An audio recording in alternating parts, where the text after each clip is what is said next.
Wadai khas Kalimantan Selatan bermunculan di bulan Ramadan, salah satunya wadai ipau, namun pembuatannya sedikit rumit. Kuliner nang rasanya gurih wan digemari orang Arab di Banjarmasin ini menjadi favorit wayah Ramadan wan Lebaran. Namun lawas kelawasan akhirnya kuliner berwarna putih wan lumer ini digemari pula oleh seberatan kalangan di kota Seribu Sungai.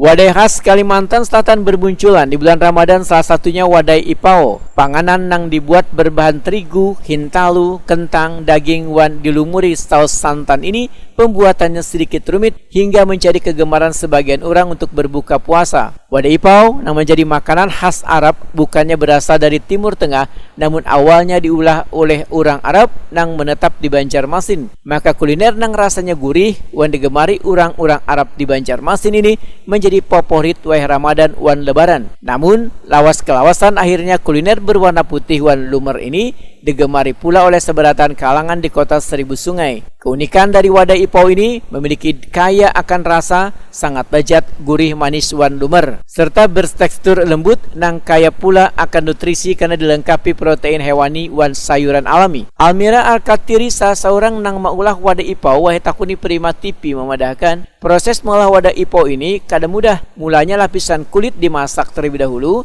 baru kemudian diisi kentang, wortel wan bumbu. Setelah itu kulit wadai ipau diisi, baru ke tahap pengukusan. Setelah dibangkit wan didinginkan, wadai ipau dikukus wan disiram dengan saus santan, kemudian didinginkan kembali, baru ditabur dengan bawang goreng, wan seledri serta margarin. Warga Jalan Antasan Kecil Barat Banjarmasin Tengah ini pun memadahkan mengolah wadai ipau tergolong rumit karena harus melalui beberapa tahapan wan waktu yang digunakan cukup lawas karena harus melakukan proses pendinginan secara alami. Kalau cara pembuatannya, pertama-tama dibuat dulu, disiapkan dulu tepung terigu, terus telur, terus sedikit garam, margarin nanti Pak. Soalnya kan kalau margarin itu nanti di atasnya aja sudah matang aja.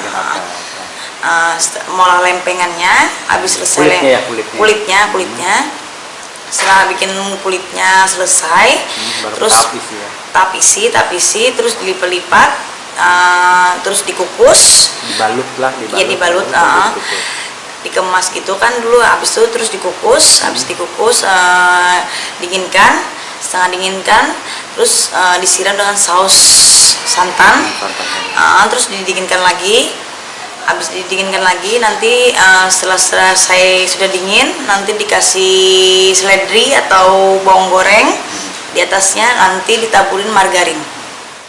Harga wadai ipau per porsi bervariasi. Untuk ukuran halus, setataknya dijual Rp5.000, sedangkan wadai ipau berlapis-lapis, setataknya dijual Rp20.000. Wan seloyang dijual dengan harga Rp80.000.